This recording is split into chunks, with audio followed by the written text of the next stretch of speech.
An age ago, the beating heart of our people was a king who knew only victory. He wanted nothing more than an honorable death on the battlefield. Yet, none could match him, and so he wandered the earth, becoming lost in time and tide. Then we too lost our honest purpose, while silk-clad men sat upon the throne. But tremble now, all cities that lay under the stars, for out of the shadows and mists of the land of promise, our courage has been rekindled, our heart has returned, and the world will burn.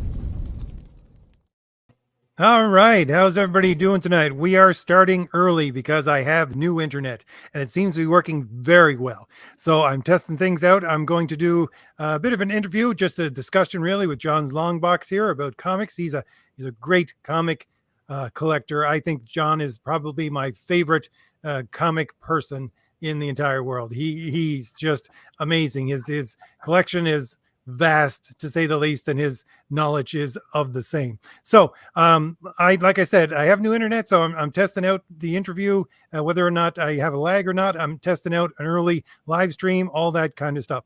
So before I start and talk to you, John, I just want to say, and I'll ask people in the chat, when you want to have a question, put it in the comments. I'll get to it in a little bit. And my biggest question here for everybody is that it seems to be that my YouTube channel is taking a little bit of a hit because of these live streams. And people have said to me, you got to put live streams on a different channel. So I'm thinking of starting up a new channel just for live streams. Let everybody in the comments, if you hear this question, let me know what you think about that idea. We might only get like 20, 30, 40 people at the beginning. I get about 500 views on one of my videos when I put up a live stream after the fact. But anyways, let me know what your thoughts are on that. But like I said, we're going to talk to John's Longbox here because, first of all, I started doing crowdfunded comics, and John is about to jump into the fray of crowdfunded comics, and we're going to have a little bit of discussion about crowdfunded creation of comics and his vast knowledge of comics and how he's going to bring that forward, just like I tried to bring forward the great 80s comics. So, John, welcome. Finally, after that long introduction. That's welcome. Fine. That's fine.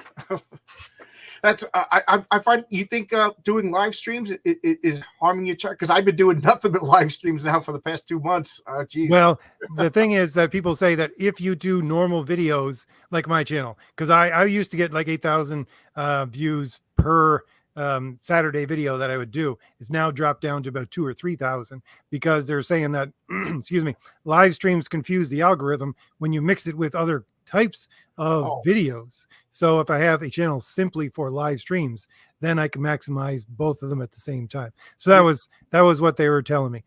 Yeah, I try to do 1 10-minute video a day, but I gotta say, with doing these live stream talks with comic creators, I've been like, that's my video for the day. And so I'm trying to get back to putting up at least 1 video a day about comics. So 10-minute video. I don't know what that is. I know. It's funny because my first, if you go back and look at my first couple of videos, they're like 3 minutes of me whispering into a camera, and then Hawkeye says to Spider-Man, and they were just terrible. Well, you can go back to the first of my channel. All my videos are still there, and I'm about the same. I just ramble on about a whole lot of nothing. Although I still ramble on, I'm sure I'm a little bit more eloquent now. I think I have more editing skills. Yeah, I don't know how to edit. If anybody is in the chat knows how to edit, I don't know how to edit. I have so many ideas that I want to fix up and do.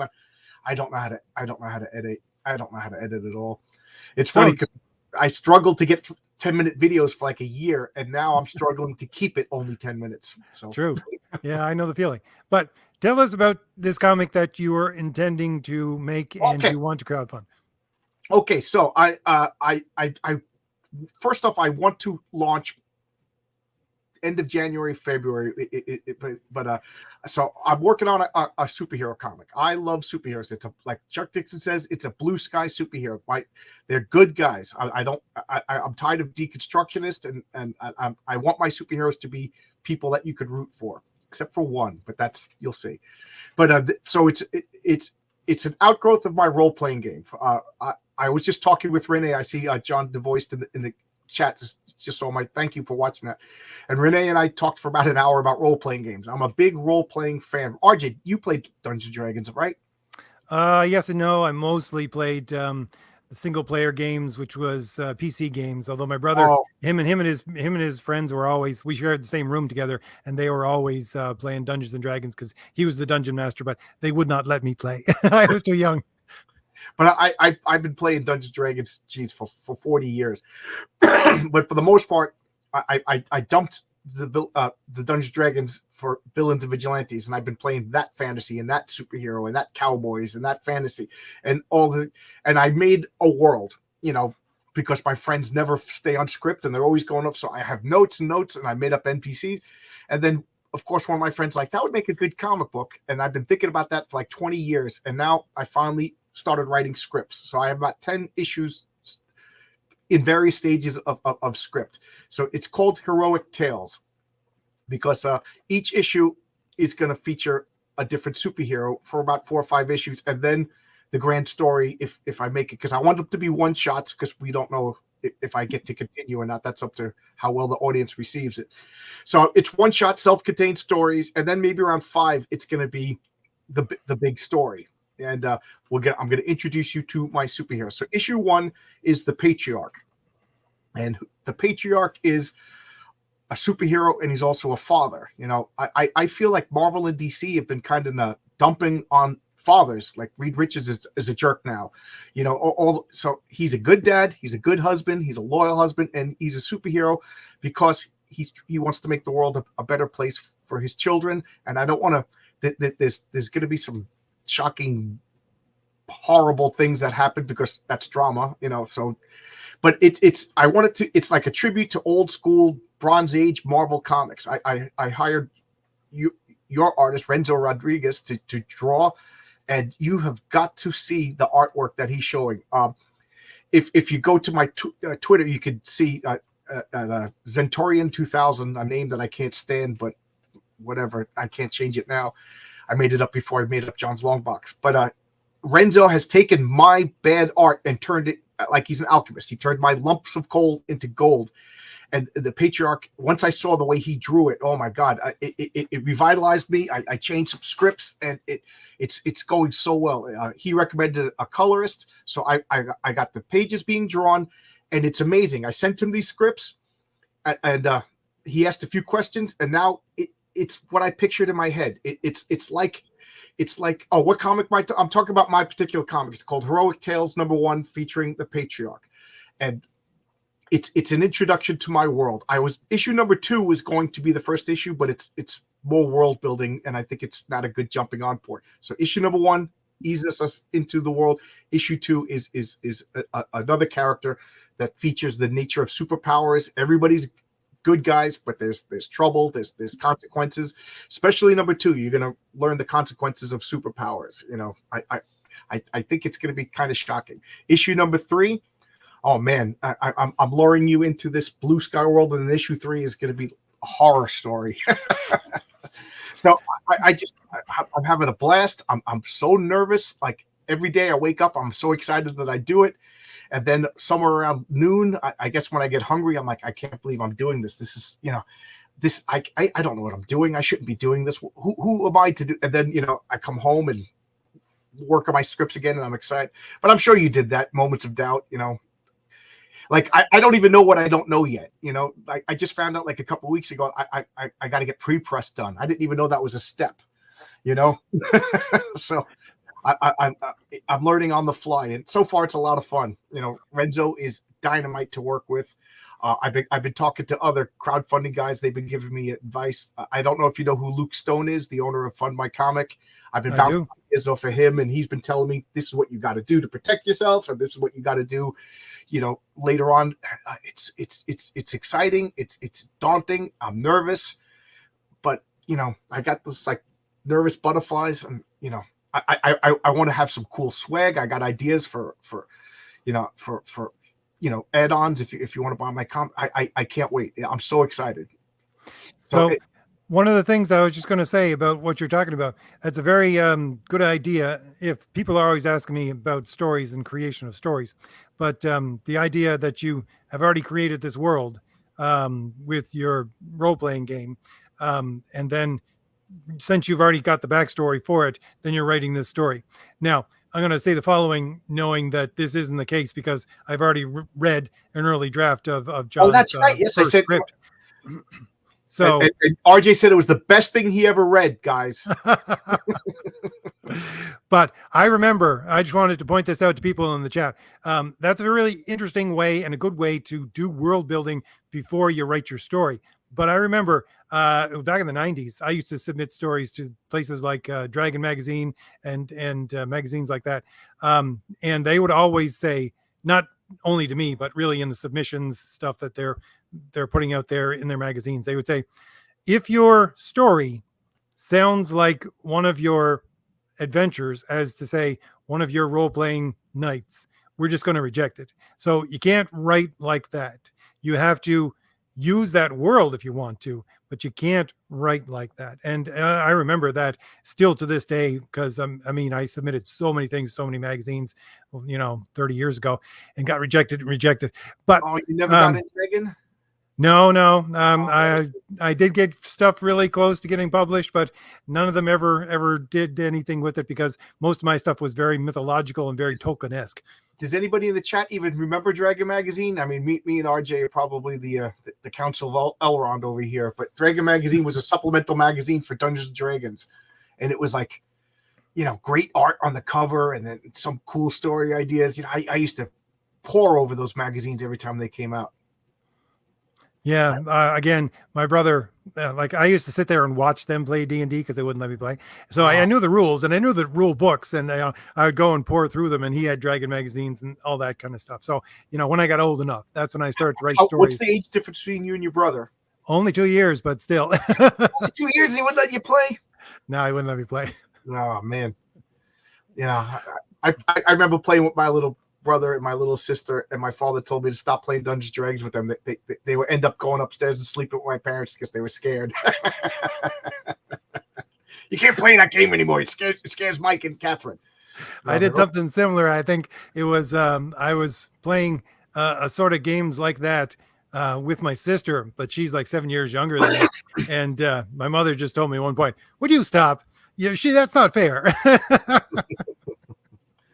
I remember my brother. He was a wee little kid, and I'm like, okay, you got a ring, and I would just tell him, I was like, you got 3 wishes from this ring, and he wished for a backpack and a sword, and I'm like, that's what you, because he was too young, that's what you wish for, a backpack and a sword. You could go buy that. Yeah. All right, so tell him.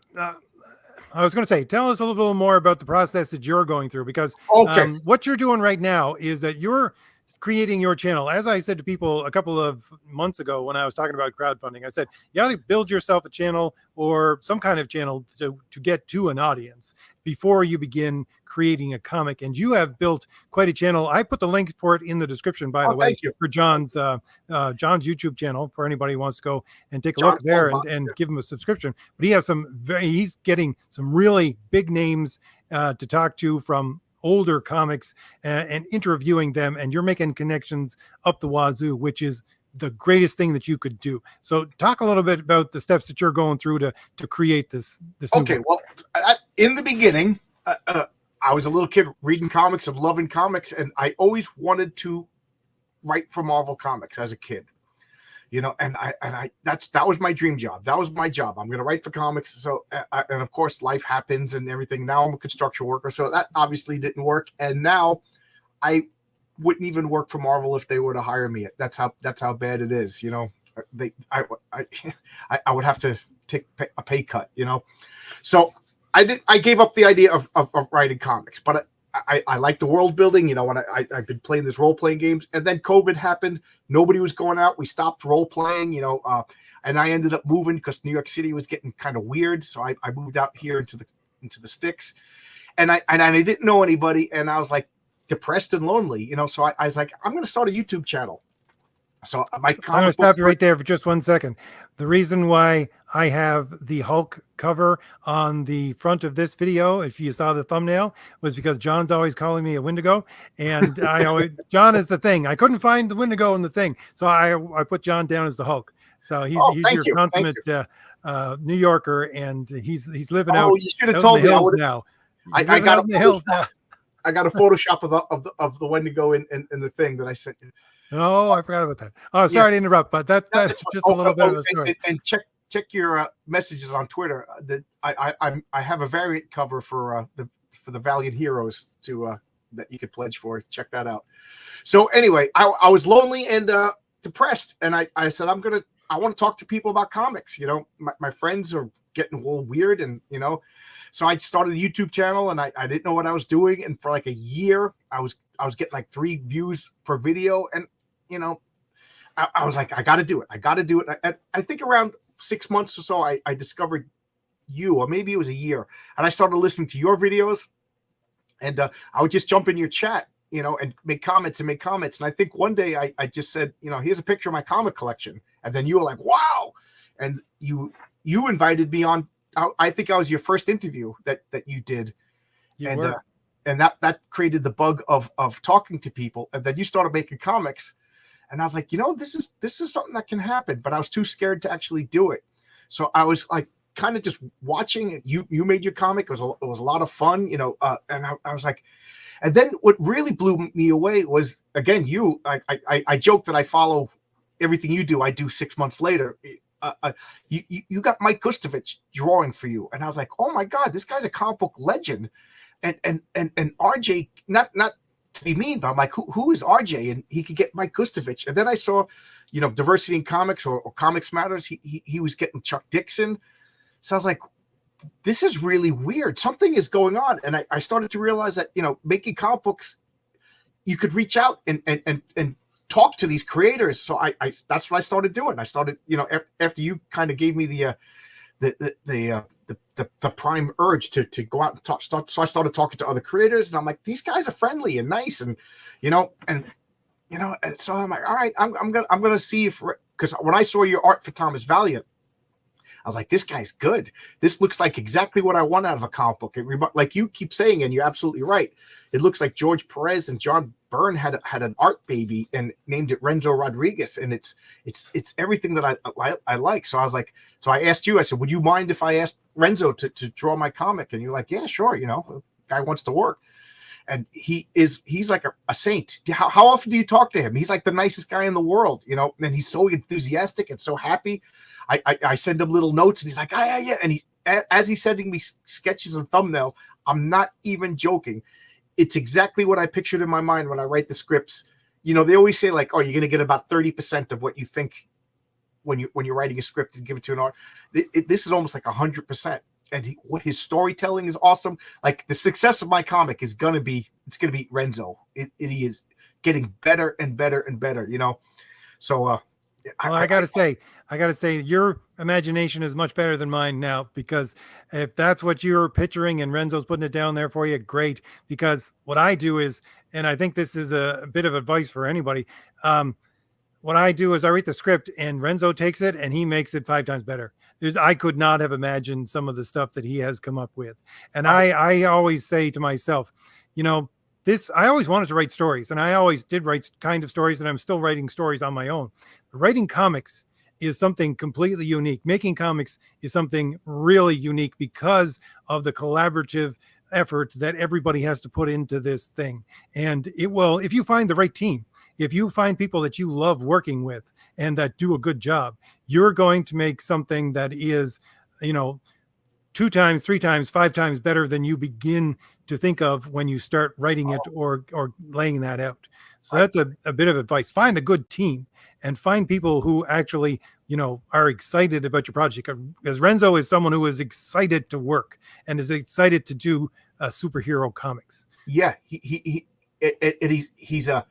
so enthusiastic about it. He's like, oh, I love this character. I love this, you know, and like he sent me the first 5 pages, you know, the layouts before he did the inks to see if I needed to change anything, and I'm like, no, this is like I didn't picture the, you know, he changes the camera angle, stuff like that. I didn't really picture that, but the storytelling is exactly what I pictured. So my wife's not a comic book person, so I called her down. I was like, tell me the story. And she's like, what are you talking about? I said, tell me the story. She goes, there's no words. I said, that's exactly what I'm talking about. Tell me the story of what's going on. So she just looked just from the panels, told me exactly what's going on. Now, of course, the dialogue, but she got the story. And I was like, this guy, Renzo, that's when I was like, yeah, if Renzo doesn't, if somebody discovers him and pays him what he's actually worth that I can't afford, I'm never going to do my comic because I'm spoiled now. Only Renzo could draw my comic,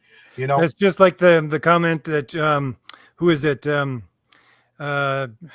Mateus, who was on your Mateus was on your channel just last week, and he said when who was it? Mike Zeck gave him some of the pages for Craven last Hunt. He said, you know, I had the script for these pages, but the last 5 pages, I just took the entire script out because the art could tell the entire story without any script in it whatsoever. He said he reduced the words because he didn't need the words, was just superfluous over the wonderful art.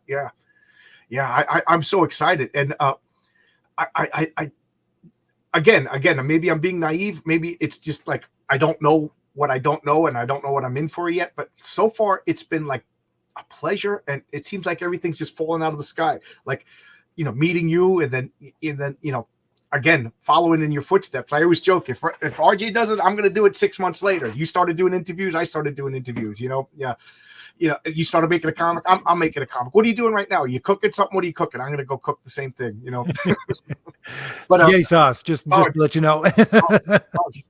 I used to be a part owner of a pizzeria. I can make the best Italian food. So I gotta strip my garden because it's getting too cold. So the amount of tomatoes that I got with peppers and everything else, I got to do something with them. You got to get the vegetables before the Bigfoots come in and take everything. Renzo lives out in the middle of nowhere. All right, I'm going to say hello to a couple people in the chat here before we move on. I just want to say hello to who's in there. John was here. John's Longbox is here, obviously, but John was here. Stress Level is here. Ice Devil, how you doing? We also got Corey.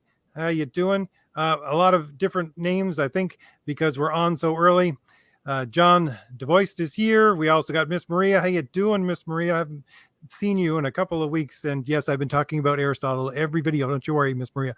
Sound Engraver is here, and she's gave me a $2 super chat. Thank you very much, Sound Engraver. I always say go on over to Sound Engraver's channel. She does great videos about the stuff that I talk about, but in a musical vein.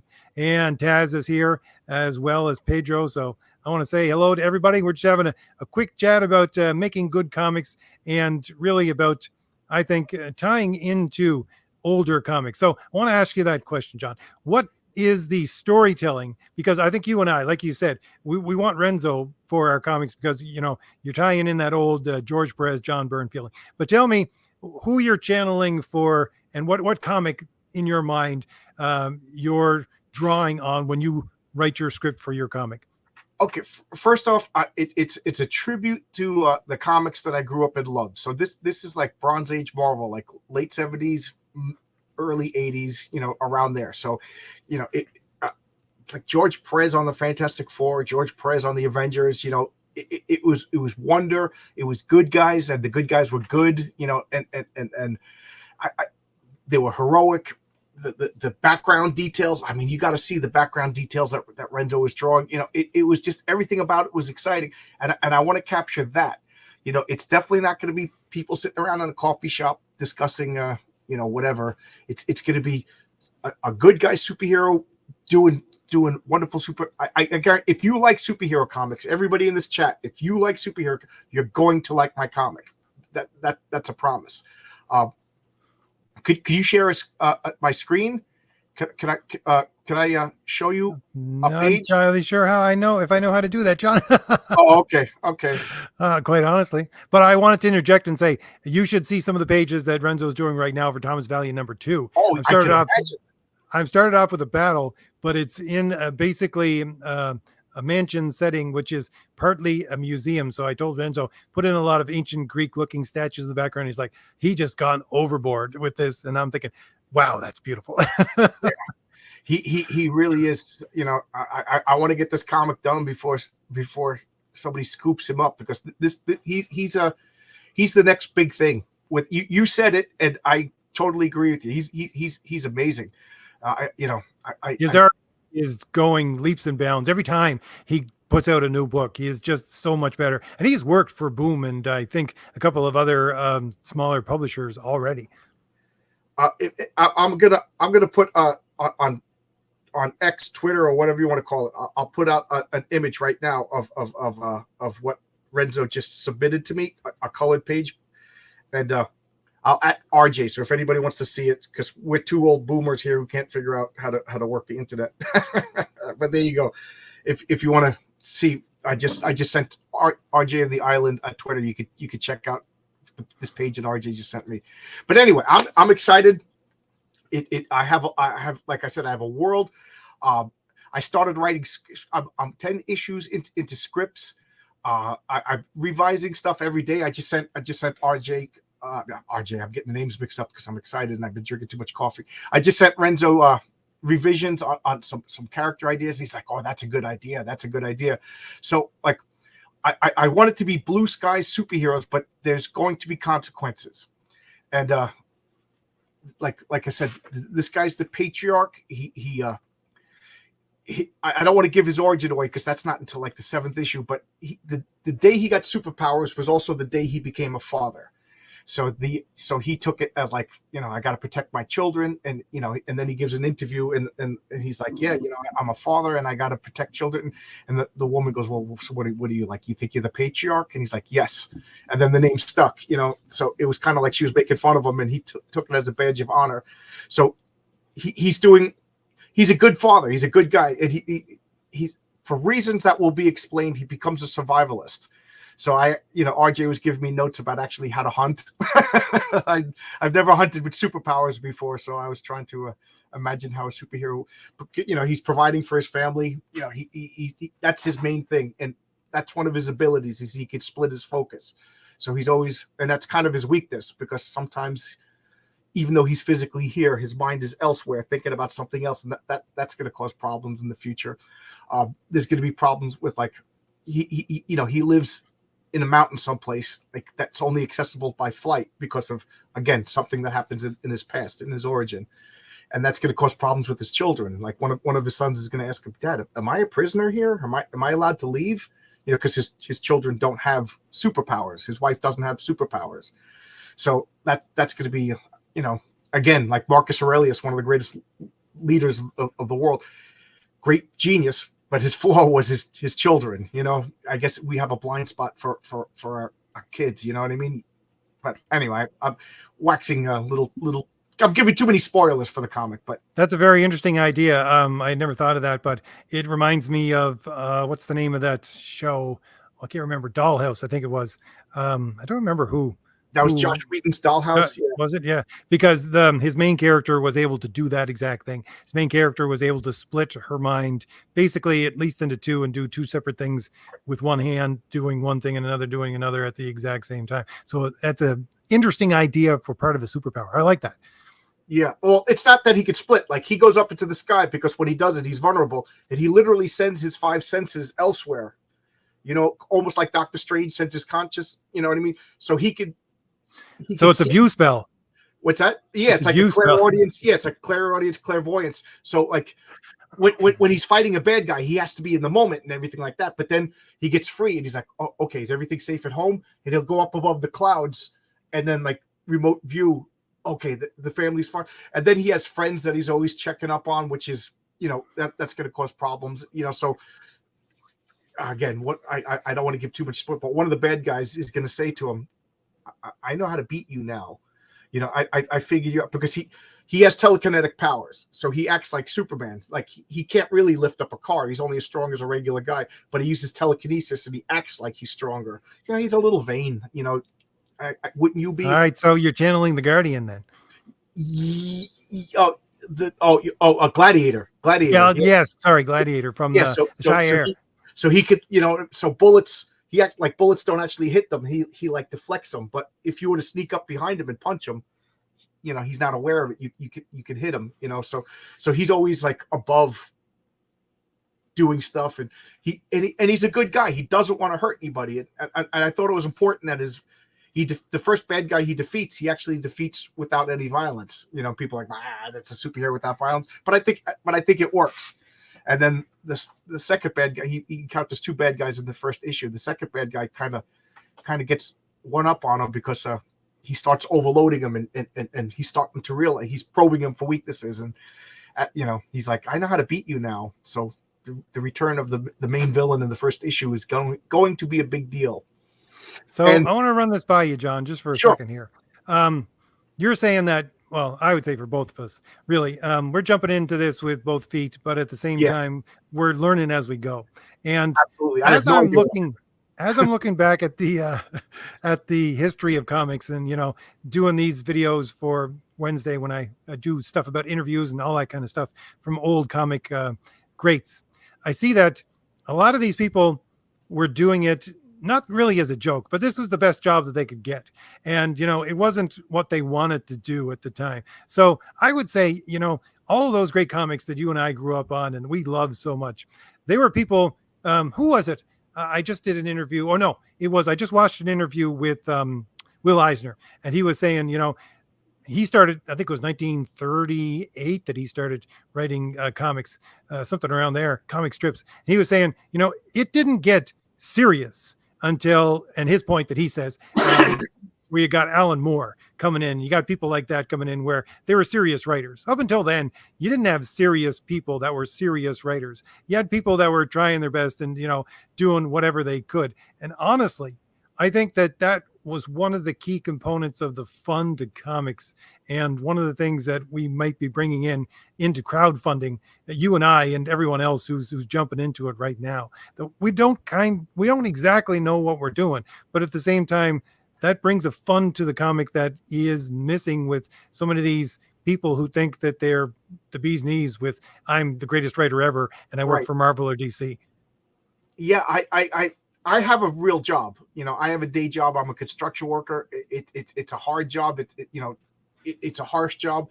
So I like coming home and daydreaming and reading my comics and, escapism, because, my back hurts, my knees hurt, I got to go to bed early because I got to wake up early. So I want to make a comic that's for somebody like me that loves comics, that wants to escape, that I'm tired of deconstruction. I'm tired of bad guys, like superheroes that are really bad guys. I won't watch The Boys. I'm not interested in that anymore. And yes, I'm not a professional writer. I'm a comic book fan who wants to capture lightning in a bottle. Is that the best way to describe it? I want, and I guarantee you, I've never said anything so confidently in my life, but I guarantee you will read my comic, you will look at Renzo's art, and you're going to be like, oh, this is what John was reading, 40 years ago. No wonder he likes comics, and I said that to Renzo. We're even like, I said he's drawing the cover right now. He's going to put a little corner box with the patriarch in the corner. You know what I mean? We're trying to make it look like an old school comic. I really want to get it on newsprint. I'm having a hard time trying to find a printer that will do that. Yeah, the printers don't want to do that anymore. But that's what I want to do. It's going to sound pretentious, and I can't think of any way to describe it. Like, I want to do this because it's going to be fun for me, and I have no illusions of quitting my job and becoming rich. If I break even, I'm fine. I don't want to lose money because I got bills to pay. But this is like a love letter to people who like comics. Like, do you like comics? Do you like superhero comics? This is it. This is what you're gonna like. I guarantee it. You know, So and if it's successful, I have a barbarian story I want to tell. I have a western story I want to tell. You know, my character could beat up Crom any day of the week. okay. So I have a comment, but I have to ask you a question first, and this is why I love John's memory. John, I got to ask you, who is the artist that originally did Sandman? Sam Keith and Mike Dringenberg. Is that That's him, Mike? Yeah. I can never say his last name. Yeah, But- I'm sure. You're asking the guy who mispronounced Irene's name today on my own channel. But here's the thing I wanted to say: that artist who originally did Sandman, he was Wonderful. working for Don Chin.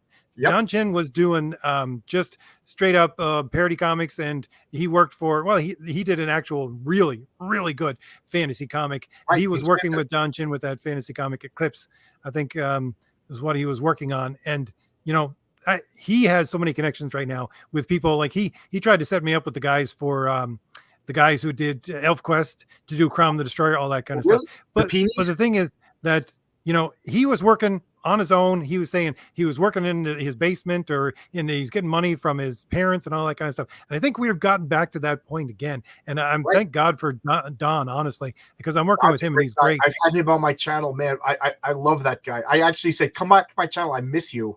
You know, as weird as that. He's like a, you know, just a sweet guy. You know, I send him messages every once in a while. What a great guy he is. Again, if my comic never comes out, my channel is a success because, like I said, I was depressed and lonely and wanted to talk comics. Now I'm on your channel talking, you know, to RJ about comics. I just talked to Irene, whose last name I can't pronounce. You know what I mean? I talked to JMD Matisse, one of my comic book legends. You know, I've succeeded beyond my wildest dreams as far as YouTube goes. You know, I have no illusions of this being my job. I just wanted to talk to people about silly comic books and silly superheroes, you know, and now I'm making a comic book and I'm so excited about it. So, you know, what else can I say? Don Chin, me and him, I'm on a first name basis with Don Chin. I never thought that would happen. And he wrote for Crack Magazine at one point, Right. too. But the thing is that I think that's where you and I are probably going to end up. Hopefully, you know, maybe we'll hit it big and we'll start writing comics for the rest of our lives. But we're probably going to end up like Don with all the artists that like Renzo and people that work with us. They're going to, you know, be moving on to bigger and better things. And they're going to be, you know, a household name in comics within, you know, 15 years. I hope so. Yeah. Yeah. But yeah, that I think most of the storytellers out there, people were saying I think it was you just talking to Rini, because I caught the last couple of minutes of it, saying Rini was saying, you know, there aren't enough writers in comics right now, in the crowdfunded comics right now. But the thing is, us writers, we're going to be left behind because the artists are taking all the glory. But if they're creating the comics with that kind of passion, then yeah, they can take it. I will say, like Aaron Lopresti, if you read Wraith of God, that was one of the best crowdfunded written comics. I mean, we all know he's a great artist, amazing artist. If you read the Allegiance arts, like the Red Rooster and the Futurist, anything by Allegiance Arts, Bass Reeves, those guys are writers. Those guys are amazing writers. Great stuff. And then Rini, I'm going to say Fiendish is one of the best written comics. There's been 2 issues that come out, and I can't wait for the 3rd. Like I said, and I'm not even exaggerating, I read those 2 comics. I ran upstairs, started explaining the world to my wife, and she's just like, yeah, but what do you want for dinner? You know, I was that excited, you know, so I couldn't wait to talk to her. So there are writers. And Mike Barron said, and I believe, he says right now, what crowdfund, you know, because I keep asking everybody, do you think crowdfunding is the future? Do you think this has legs? And Mike says, yeah, as soon as we get a good story, you know, the crowdfunding scene really needs its Watchmen or its Great Darkness saga or you know, or the Galactus trilogy or something, you know, something that everybody's like, that was a great comic. You know, because we all agree that the art is outstanding, but what we need now is the story to catch up. And, you know, I'm hoping, you know, I think my stories are good. You know, the first issue is, you know, the tip of the iceberg. It's designed to be, wow, this is cool, this is fun and everything. And then you're going to see like superhero when I say darkness, I'm not talking about like the superheroes are going to be bad and stuff like that, but there's going to be evil villains that do evil things, and it's going to be all ages. You know, it's not going to be nudity and gratuitous violence, stuff like that, but it's going to be like Chris Claremont. If you read those X-Men comics, there was some darkness in there that maybe you didn't get when you were 12 years old, but as an adult, you read, you're like, oh wow, this was pretty grim, you know, and that's what I'm going for. Consequences and drama and high stakes and good guys and horrible bad guys. I'm kind of wondering how I came up with some of these bad guys that I'm going to put in this comic. What's wrong with me for thinking like this? That's exactly, I don't know. I didn't think about it in those terms, John, but I think you hit the nail on the head there, because something happened to me over the last week. And I don't think, see, here's the influence of comics on me. And I wish that it had that kind of influence on people today. I hope it does, if there's good stories out there.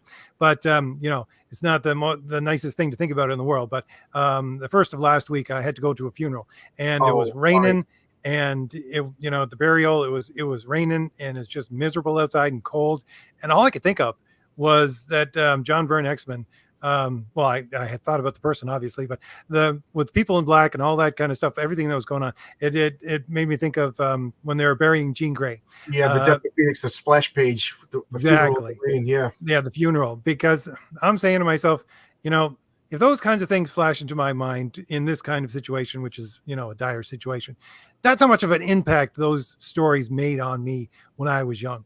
And I hope to God that we get to a point again where people read comics with that intensity. Yeah. I could still, Avengers 165, 166, I could probably recite that comic to you right now. You know, when the Avengers fight Count Nefaria. Oh man, and Count Nefaria is trying to get the secret of immortality, and he's demanding Thor shows up.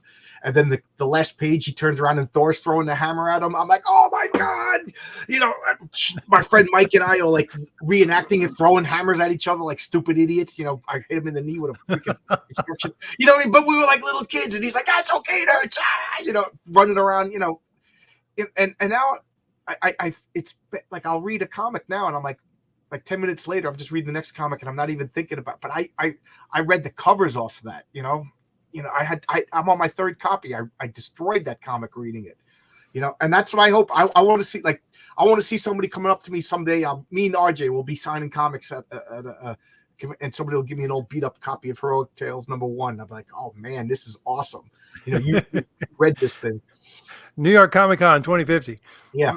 And it's funny because RJ's going to have the shield mask over his face. He's still not going to see it. Is it okay if I address what Sound Engraver says? No, you go right ahead. Okay, Sound Engraver says the name Patriarch is a good representation. I've always liked the name and the role. I hate it that it's been culturally hijacked. The funny thing is about the Patriarch is my buddy Mike, the one I hit him with a hammer when we were little kids. It's okay. He also stabbed me with a sword, so it's all but he was helping me move. And that's when I was like, I'd like to do a comic book, but at the time it was for bad reasons. You know, I'm a human flesh and blood. I wanted to, like, yeah, I'm gonna make a character. He's gonna be the Patriarch, and you know, he's gonna, you know, and it's funny because his power was gonna be the male gaze, you know, and then I was like, I like the name. I kind of, and like he, you know, Superman is like a patriarch. He's the father figure. So it went from like a goof to like almost like an insulting character to like a character that I have a lot of affinity for. And I didn't realize it, but he does have the male gaze. He can send out his senses, you know, and things that are important to him, or like sometimes he'll just like randomly set in like, you know, oh my God, there's a car accident or a building's on fire. You know what I mean? So it started out as a goof, and now he's a character that I actually love. You know, it's an important character already, and you know, it's not published yet. And if can I give a spoiler? You go right ahead. Issue 2 is another character that I made up as a goof, and I've learned to love this character. It's going to be Mary Sue. You know, issue Heroic Tales #2 featuring Mary Sue, and she's going to be a young, because Sue is a Chinese name. She's a young third generation immigrant Chinese girl named Mary Sue, who goes away to college. You know, she's perfect. She's the perfect daughter. She's the perfect student. She's got a 4.0 average. she gets this job in particle physics by the supervillain. You know, she doesn't know he's a supervillain, but of course he runs a company, and the supervillain is trying to research superpowers so he can get superpowers, and he's getting this brilliant young girl, and of course problems arise, and she gets the superpowers, and her superpowers, I'm goofing on this multiverse, that she could rearrange probabilities, you know, so she could literally make things perfect. But she realizes that when she changes this probability, unintended consequences happen over here. So she's going to be the perfect being who doesn't want to use her powers because she can't predict, like, you know what I mean? Like if you change this probability over here, it's not like the world is perfect. No, because that happened over here, this didn't happen over here, which causes this chain reaction over here, which causes. So I don't want to spoil the concept, but she does something with her powers just out of reflex when she first gets them, because she doesn't even know she has the powers, and she realizes it was probably the worst thing that she could have done. So it's kind of goofing on. Here she is, she's Mary Sue, she's perfect, but you know, perfection has its cost. And that was another character that I made up to make fun. Like, everybody wants to write a Mary Sue, I'm gonna write a Mary Sue. And now I'm like, I like this character, and I want. So she's gonna be like the Reed Richards of my world. She's super intelligent, so she's gonna rely more, you know, and she's a tiny little Asian girl. She's not going to be out there throwing punches at the Hulk. She's going to be out there going, Patriarch, his weakness is fire, you know, use fire, you know, stuff like that. So I you know, she's going to be the leader of the super team when it does show up. Yeah. I'm just going to comment on Sound Engraver's comment as well. And sure. Michael says the word patriarch makes him think of Greek Orthodox Church. Honestly, when I hear patriarch, it reminds me of there's a prayer to St. Joseph where he's called the patriarch. And that's where my mind goes all the time. I don't think of it as a negative thing at all. Well, it's funny that you said that, Michael, because his religion is a big part of him. He's patriarch is Christian, and you know, he's a good Christian. He's not like, well, let's make this patriarch a Christian who you know, all my characters, they're gonna have religion. So one of the characters is a devout atheist.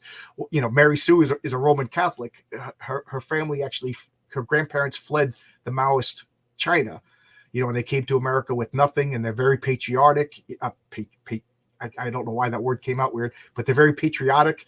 They were immigrants, and they started like a food market, and now she grows up wealthy because her father runs like a chain of supermarkets, Sumart it's going to be called, and you know, she's this perfect life. Parents are wealthy and everything.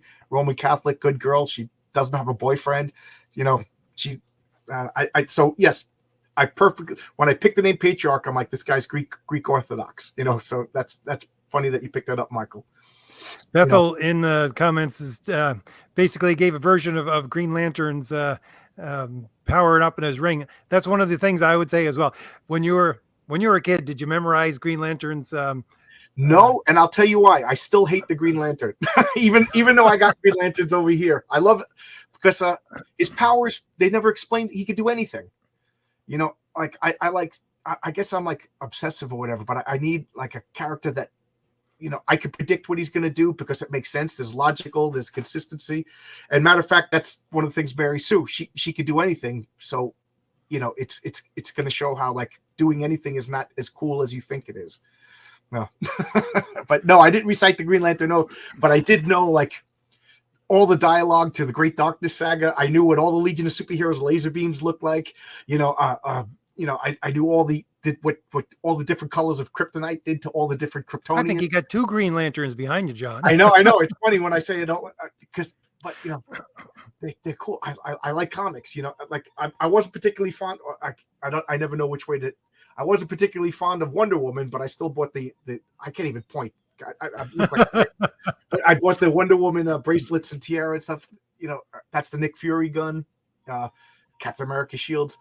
And if you could see, I might as well get them over here.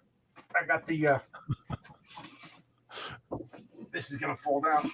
And I got the Green Lantern ring set. Look how dusty it is. You know, so we got the Alan Scott Green Lantern ring, the Hal Jordan, you know, all of the different the Sinestro ring, you know. So yeah, it's funny. I don't like the Green Lantern, but I probably spent $1,000 on Green Lantern paraphernalia. I'm a crazy person. What do you want me to say, RJ? You know that. No, like I said, yeah, John was right. Yeah, the first time he really grabbed my attention was when he showed me his comic collection, and I asked him how many long boxes he had, and he has probably like 10 times more long boxes than I do. So yeah, John has an amazing collection and an amazing memory to go along with it. So that was one of the things I was going to talk to you about just really briefly, because we're going to try to wrap this up in an hour, just because John Yeah, I got to go to up bed early guys. in the I morning. apologize. But I want to talk we got another 10 minutes. If anybody wants to put stuff in the chat about this question, you go right ahead. I want to ask you once again, John, if people who haven't seen us before, what is your favorite comic? And that's a really good question to ask, and I want to ask that to everybody in the with chat that the as well. first time you talked to me, and I've been thinking about it ever since. And I have two answers for that. As a kid, my favorite comic was Avengers 165, where the Avengers, the John Byrne, Pablo Marcos doing the art, written by now it's Len Wein, and the cover by George Perez. First off, how can you not like that? That is awesome. And they fight Count Nefaria, who is an homage to Superman. So he's got all the powers of Superman. So Count Nefaria. See the one with, I can't remember. He has like a black suit, but he has like a half cape as well. Yeah, he has got a red, it's a black cape, but the inside is red. It's just so cool. And he's got so he's got like the laser vision, the super speed, and he's just beating the crap out of the Avengers. He throws a building on them, and then, like I said, there's dark things that happen, but I didn't realize it until I was an adult. He grabs this woman. He goes to the supermarket, and he just grabs this woman because she's good looking, and he flies off with her to a building. What do you think was going to happen? But then the Wizard shows up, and says good, you could kill all the Avengers. What are you, 50, 60 years old? You're going to die soon. And then, we're going to spit on your grave like we do with Hitler. And, so Count Nefaria is like, I got to live forever. So I already have all the powers. So the girl escapes. He beats the crap out of the wood.